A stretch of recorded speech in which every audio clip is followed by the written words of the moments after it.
औज़ुबिल्लाहिमिनश्शैतानिर्रजीम बिस्मिल्लाहिर्रहमानिर्रहीम अस्सलाम वालेकुम। मैं सरफराज अहमद में हूँ आपकी खिदमत में। आज हमारा सेकंड लेक्चर है बिहेवियरिज़म के हवाले से। बिहेवियरिज़म एक स्कूल ऑफ थॉट है जो कि जिसके ऊपर ज़्यादा फोकस वाटसन का था। जेपी वाटसन ने इसको इंट्रोड्यूस करवाया था, उसके फाउंडर थे। तो ये बात आपने याद रखनी है, बहुत इंपॉर्टेंट है कि कौन इसका फाउंडर था। ये वाटसन था और इसका जो सब्जेक्ट मैटर था साइकोलॉजी का, उसने कहा था कि होना चाहिए कि जो गोल होना चाहिए साइकोलॉजी का और सब्जेक्ट मैटर होना चाहिए वो होना चाहिए prediction and control of behaviour के ऊपर। तो क्योंकि ये जो हमारा बिहेवियरिज्म है लर्निंग प्रिंसिपल्स के ऊपर काम करता है, तो उसी पे इसमें काम किया गया। एसोसिएशन रिफ्लेक्स का जो टर्म थी वो बेख्तरू ने यूज़ की, पेवलोव ने उसको कंडीशन रिफ्लेक्स कहा था। बेख्तरू जो था बेसिकली उसने पेवलोव की तरह human behaviour as a reflexive के तौर पे बात की थी। पेवलोव ने ग्लैंडुलर रिफ्लेक्सेस की बात की थी, जो हमारे नॉन स्केल्टल रिफ्लेक्सेस होती हैं उनके पे बात की थी, लेकिन जो बेख्तरू था उसने स्केल्टल रिफ्लेक्सेस के ऊपर काम किया था। ये पॉइंट आप याद रखिएगा।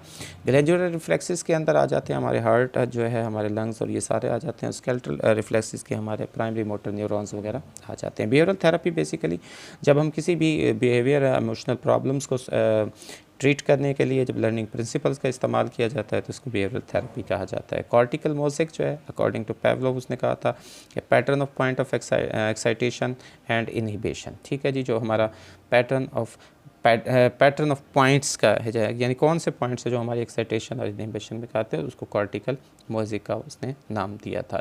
डिस इनहिबिशन कहते हैं जी, इनहिबिशन हो जाना, डिस इनहिबिशन और दोबारा से उसकी वापसी हो जाना, डेमोन्स्ट्रेट हो जाना। एक्सटिंक्शन के बाद जब कोई चीज़ का ख़ात्मा हो जाए उसके बाद दोबारा से वो उसको डिस इनहिबिशन कहते हैं। ये पेवलोव ने जो है इसको बयान किया था उन्होंने इसको। ठीक है जी, एक्सपेरिमेंटल न्यूरोसिस का नाम दिया था, न्यूरोटिक बिहेवियर, जो उसके पेवलोव ने इसको क्रिएट किया था लेबोरेटरी एनिमल्स के ऊपर।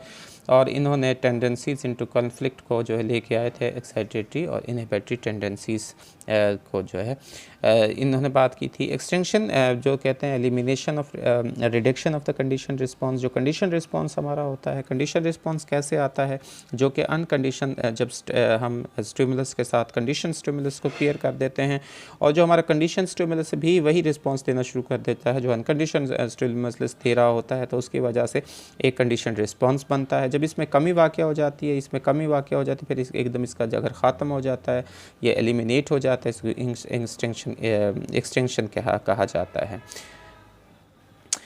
First signal system those objects और event at become signals. Signals क्या होते हैं? कंडीशन स्टिमुलसिस होते हैं जिन उनकी अकरेंस होती है बायोलॉजिकली सिग्निफिकेंट इवेंट्स में, जैसे कि एक टून जो है वो tone signals the eventuality of food. जैसे कि पहले था कि कोई टून जो है वो बता रही है, सिग्नल्स दे रही होती है फूड की मौजूदगी की। तो फर्स्ट सिग्नल सिस्टम कोई भी चीज़ जो कि कोई भी ऑब्जेक्ट या इवेंट जो कि एक सिग्नल बन जाता है, कंडीशन स्टिमुलस बन जाता है किसी भी चीज़ की अकरेंस को, उसको फर्स्ट सिग्नल सिस्टम कहा जाता है।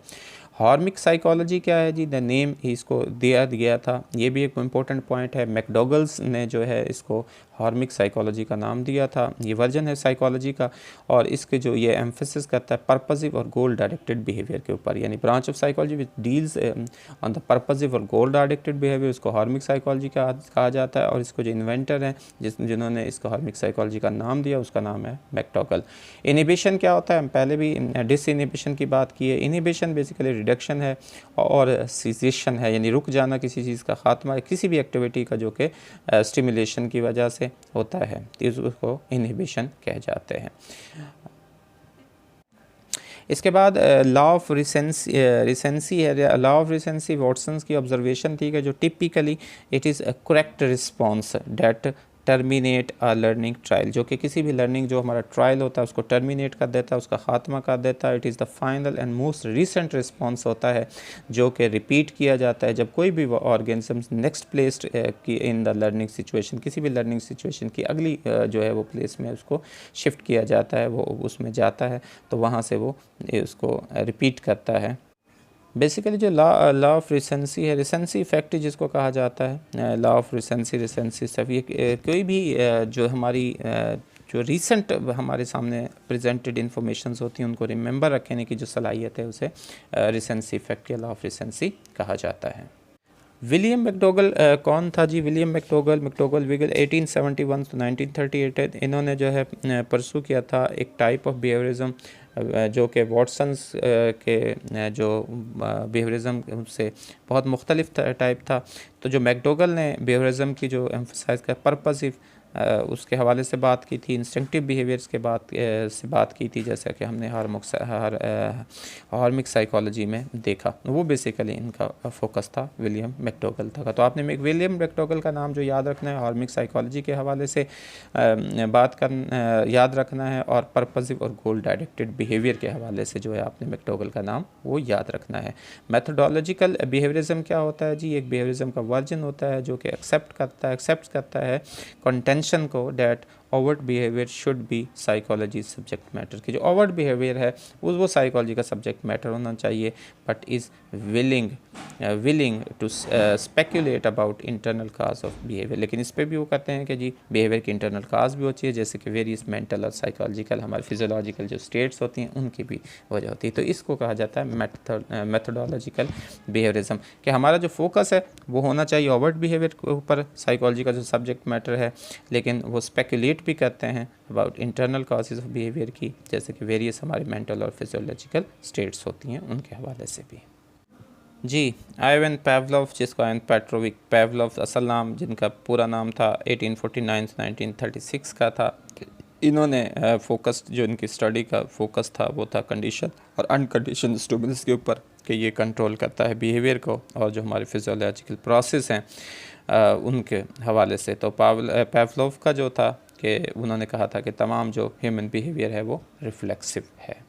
और दूसरा रेडिकल बिहेवियरिज्म के हवाले से हम बात करते हैं, तो ये बिहेवियरिज्म का एक वर्जन था जो कि क्लेम करता है ओनली डायरेक्टली ऑब्जर्वेबल इवेंट्स के ऊपर, जैसे कि स्टिमुलाई और रिस्पॉन्सेस के हवाले से, कि कभी जब भी कोई स्टिमुलस सामने तो उस पर रिस्पॉन्स जो होता है उसके हवाले से।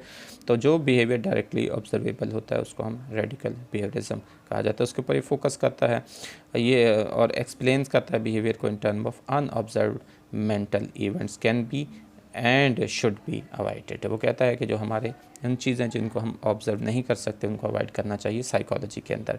रेडिकल एनवायरमेंटलिज्म जो है, रेडिकल एनवायरमेंटलिज्म कि वो कहता है कि the believe that most if not all, ज़्यादातर जो लोग होते हैं ह्यूमन बिहेवियर होता है वो कास्ट होता है बाय एनवायरमेंटल एक्सपीरियंसेस की वजह से, यानी ज़्यादातर जो हमारे एनवायरनमेंट के एक्सपीरियंसेस होते हैं वो इफ़ेक्ट करते हैं हमारे बिहेवियर के ऊपर। तो इसको कहा जाता है रेडिकल एनवायरमेंटलिज्म।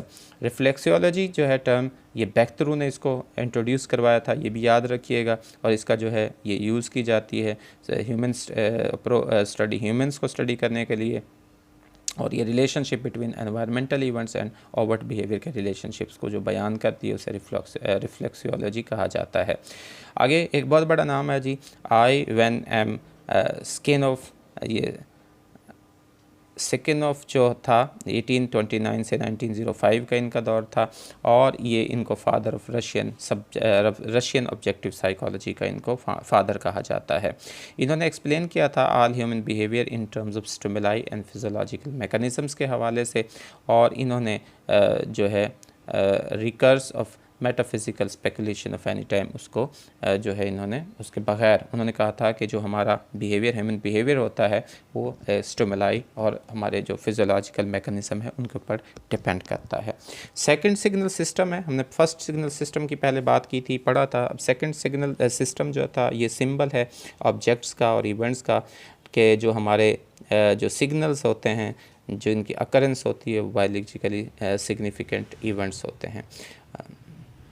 इसको बेसिकली जो आइवन पावलोव ने बयान किया था 1932 में, और इसका मकसद का डिफ़ाइन करना था कि जो फंडामेंटल डिफरेंसेस होते हैं ब्रेन फंक्शंस के अंदर, जो एनिमल्स और मैन के जो दरमियान जो ब्रेन फंक्शंस होते हैं उनके अंदर डिफरेंस को बयान करना था। उसके लिए उसने ये यूज़ किया था जो सेकंड सिग्नल सिस्टम जो इंट्रोड्यूस किया था, ये सिस्टम ऑफ, इसको स्पीच सिग्नल्स भी कहा जाता है। इसमें एक एग्जांपल दी गई है बहुत इंपॉर्टेंट, आपको बहुत आसानी पैदा कर देगी। जब किसी फायर को देखना और उससे दूर हटना, ये हमारी फर्स्ट सिग्नल सिस्टम है, किसी चीज़ को देखकर उससे फिर।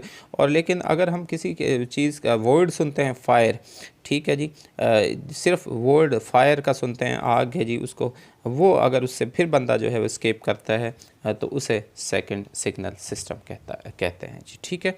ये था हमारा जो है वो सेकंड सिग्नल सिस्टम। सेंटिमेंट क्या होता है? मैकडोगल की ये सेंटिमेंट की उन्होंने बात की थी मैकडोगल ने। वो कहता है जो एलिसिटेशन है टू और मोर इंस्टिंक्चुअल टेंडेंसीज़ की by the same object. Elicitation एक टर्म है जिसमें कि एक स्किल है बेसिकली, हम जिसमें इंफॉर्मेशंस को इकट्ठा करते हैं, किसी से डायरेक्ट क्वेश्चन नहीं करते और फिर उसके बावजूद जो है उसके बारे में इंफॉर्मेशंस इकट्ठे की जाती हैं। ये एक यूज़फुल टेक्निक्स है, फ्रीक्वेंटली इन्वॉल्व होती है बहुत सारी स्टेट्समेंट्स के अंदर, ठीक है जी, कि बहुत सारे लोगों के अंदर ये चीज़ें हैं कि वो सवाल नहीं पूछते लेकिन उसके बारे में मुकम्मल जान लेते हैं, चीज़ों का पता लगा सकते हैं। तो इस टेंडेंसी को बेसिकली एक इंटेलिजेंस है जिसको एलिसिटेशन कहा जाता है।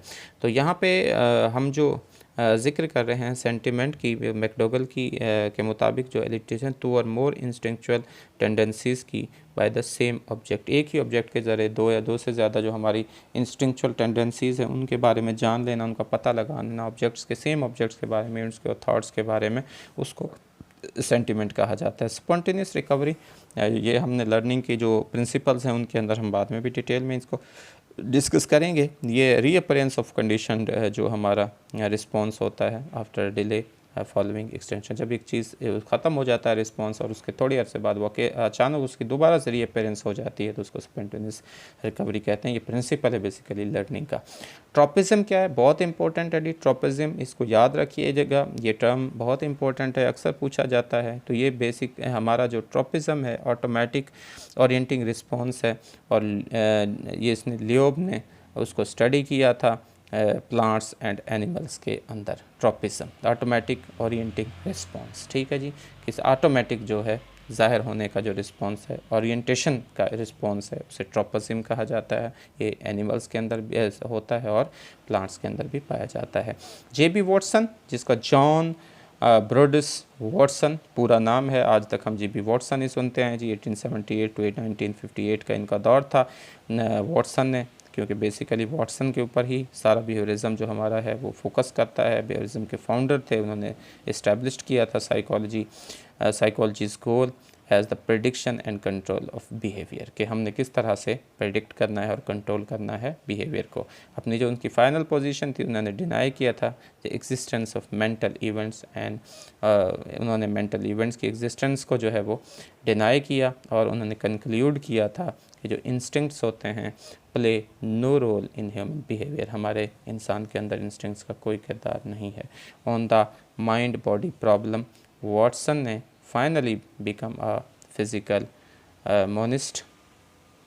फिज़िकल मोनिस्ट का मतलब है कि सिर्फ उसने एक ही चीज़ के ऊपर फोकस करते थे और वो थी physical, believing that thought is nothing but implicit muscle movement.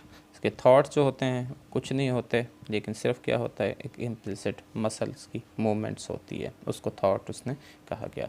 तो बेसिकली यहाँ पे आपने जो इसमें याद रखने वाली चीज़ है, फाउंडर हैं बिहेवियरिज्म स्कूल ऑफ साइकोलॉजी के, तो इन्होंने ख़ुद ही अपनी जो है वो कुछ अपनी थेरीज से इख्तलाफ किया था और बाद में उसको रिजेक्ट किया था। इनका जो गोल था वो था prediction and control of behaviour, ठीक है जी। तो उसके ऊपर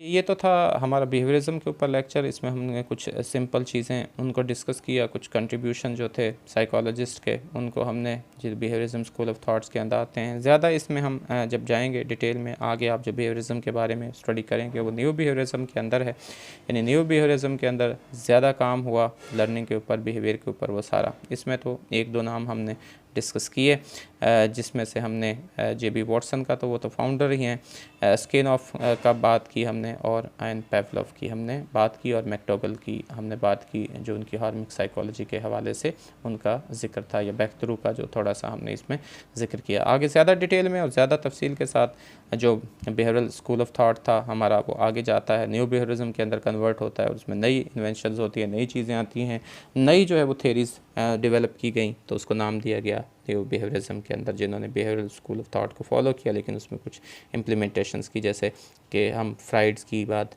जो है वो न्यू फ्राइडियंस की बात करते हैं और उन पर डिस्कस करते हैं। तो देखते रहिए हमारा ये लेक्चर्स, वीडियो लेक्चर्स का सिलसिला, इसको सुनते रहिए। उम्मीद है इंशाल्लाह आपके पेपर के पॉइंट ऑफ व्यू से ये चीज़ें बहुत आपके लिए हेल्पफुल होंगी।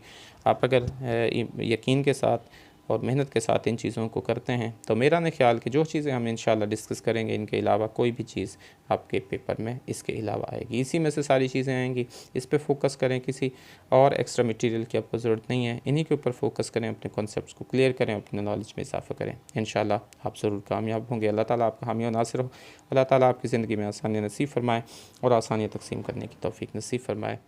मिलते हैं नेक्स्ट लेक्चर के साथ।